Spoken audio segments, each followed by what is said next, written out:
The metallic clang of a wrench hitting concrete echoed through the underground parking garage just as Marcus Chen was about to pack up for the night. He froze, his weathered hands trembling as he watched the custom toolbox tumble from his grip, its contents scattering across the oil-stained floor. But it wasn't the mess that made his heart stop. It was the polished Italian shoes now standing inches from his tools, and the man wearing them. Vincent Rothschild, CEO of Rothschild Industries, stood there in his $3,000 suit, his eyes fixed on something that made Marcus's blood run cold. Emblazoned across the side of the battered red toolbox, partially obscured by years of grime and stickers, was the unmistakable corporate logo of Rothschild Industries, the very company whose parking garage Marcus had been cleaning for the past 8 months. The silence stretched between them like a chasm. Marcus could feel the weight of the moment crushing down on his shoulders, the same shoulders that had carried so much already. His mind raced through 1,000 explanations, 1,000 ways this could end, and none of them were good. He had been so careful, so incredibly careful for all these months, keeping his head down, doing his work with quiet efficiency, never drawing attention to himself. And now, in one careless moment, everything he had built, everything he had protected, was threatening to crumble. Vincent's expression was unreadable as he crouched down, his fingers tracing the faded logo on the toolbox. "This is a custom set," he said quietly, his voice carrying a strange mixture of confusion and something else Marcus couldn't quite identify. "We only made 50 of these 10 years ago. They were presentation gifts for our top engineers." He looked up at Marcus, and there was no anger in his eyes, only a piercing curiosity that somehow felt worse. "So I'll ask you again. Why is our company's logo on your toolbox, if you believe in second chances, in the power of human resilience, and in the kindness that can change lives? Please take a moment to like this video, leave a comment sharing your thoughts, and subscribe to our channel. Your support means the world and helps us share more stories that matter." Marcus straightened slowly, his janitorial uniform suddenly feeling like a costume, like something that didn't quite fit the person he used to be. The fluorescent lights hummed overhead as he made a decision that terrified him more than any boardroom presentation ever had. "Because I earned it," he said, his voice steady despite the storm raging inside him. 10 years ago, I was Marcus Chen, lead structural engineer for the downtown tower project. That toolbox was given to me when we completed the building 3 months ahead of schedule and 15% under budget. The revelation hung in the air between them like morning fog. Vincent stood up slowly, his corporate composure cracking just slightly around the edges. "Marcus Chen," he repeated, as if testing the name against some distant memory. "The Marcus Chen? The one who revolutionized our load-bearing calculations? The engineer everyone said was destined to become the youngest partner in company history?" His voice rose with incredulity. "What are you doing cleaning parking garages?" The question wasn't cruel, but it cut deeper than any insult could have. Marcus felt the familiar ache in his chest, the one that had become his constant companion over the past decade. "Life happened," he said simply, bending to collect his scattered tools.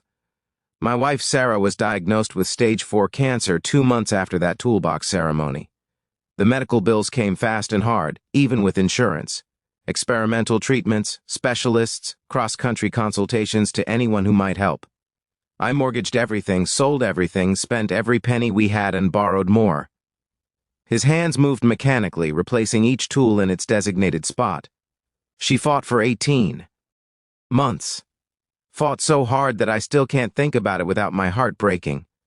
And when she was gone, I had a 3-year-old daughter, a mountain of debt, and a mind so shattered I couldn't remember basic equations." Vincent remained silent, and Marcus continued, the words flowing now like a dam had broken. "I tried to go back to work, I really did.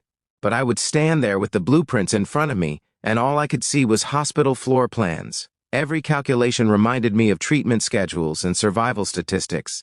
I had panic attacks in project meetings. My hands would shake so badly I couldn't hold a pencil.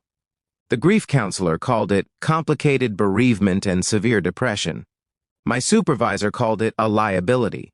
By the time I was let go, I couldn't argue. I was barely functional. He stood, Toolbox now secured, and met Vincent's gaze directly. For the next few years, I did whatever work I could find that didn't require me to think too much. Delivery driver, warehouse worker, night security. Jobs where I could work on autopilot while I focused on being a father to Emma. She needed me stable, present, even if I felt like I was drowning. The debt collectors never stopped calling, and I declared bankruptcy, lost our house, moved into a small apartment. But Emma had food, had clothes, had a father who showed up every single day even when showing up felt impossible. Vincent's eyes had softened considerably, and Marcus noticed the CEO's hand had moved unconsciously to his own wedding ring. 8 months ago, Marcus continued, I saw the posting for a night janitor here. Graveyard shift, which meant I could be home when Emma got on the school bus and be back before she got home. The work was simple, meditative even, and there was something almost peaceful about being in this building again, even if no one knew who I used to be. I could walk past the offices where I once presented designs that changed skylines, and it didn't hurt as much as I thought it would. It actually helped, in a strange way. Like making peace with a ghost. The parking garage suddenly felt very small, very intimate, despite its concrete vastness. Vincent was quiet for a long moment, and Marcus braced himself for whatever came next. Pity, dismissal, awkward reassurances that would change nothing. Instead, Vincent did something unexpected. He pulled out his phone and made a call, right there, his eyes never leaving Marcus's face. Jennifer, I need you to pull the personnel file for Marcus Chen, former structural engineer, worked here from 2012 to 2016. Yes, I'll wait. He paused. Also, I need you to schedule an emergency board meeting for tomorrow morning. No, it cannot wait. Marcus felt confusion ripple through him. Mr. Rothschild, I'm not looking for charity. I just want to keep my job. I need this job. Keep your job? Vincent's laugh was short but not unkind. Marcus, do you know what happened after you left? We tried to replicate your work on the Hamilton project. 3 different engineering teams, 18 months of delays, and we still couldn't match the efficiency and innovation you brought to every design. We lost the contract, cost us $40 million and damaged relationships that took years to rebuild. He pocketed his phone. I've been CEO for 3 years now, and I've spent considerable time reviewing what went wrong in that period. Your name came up repeatedly, the engineer who disappeared. We never knew what happened to you, Marcus. The records just showed you resigned. I didn't resign, Marcus said quietly. I was terminated for inability to perform duties. I signed the papers and left. Vincent's jaw tightened. That's not what the file says, but we'll address that discrepancy. Right now, I want you to answer me honestly. Is there anything left of the engineer you used to be? Not asking if you can be that person tomorrow. Asking if any part of him survived. The question struck something deep in Marcus's core. He thought about the notebooks hidden in his apartment, filled with sketches he drew late at night when Emma was asleep, and the darkness felt less oppressive. Designs that served no purpose, buildings that would never be built, but flowed from his pencil like water finding its path. He thought about how he sometimes stood in front of the buildings he had helped create, how he could still see every joint and beam in his mind's eye, could still feel that spark of pride and purpose. Yes, he whispered, I think maybe he does.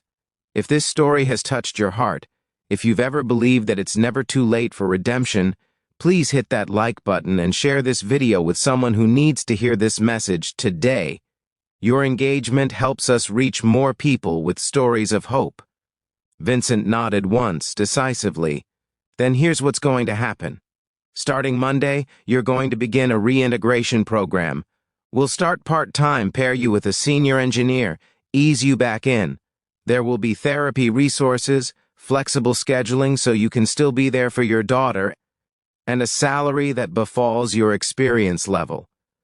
We'll also work on addressing that debt situation, because keeping talented people held back by circumstances we can help with is just bad business.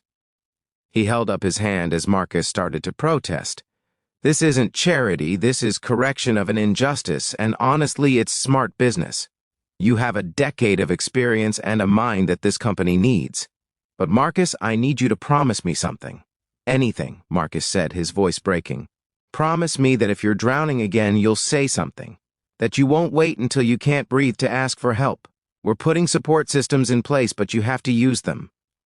Marcus felt tears burning at the corners of his eyes, the first real tears of hope he had allowed himself in years. I promise. As Vincent turned to leave, he paused and looked back. That toolbox? Keep it close.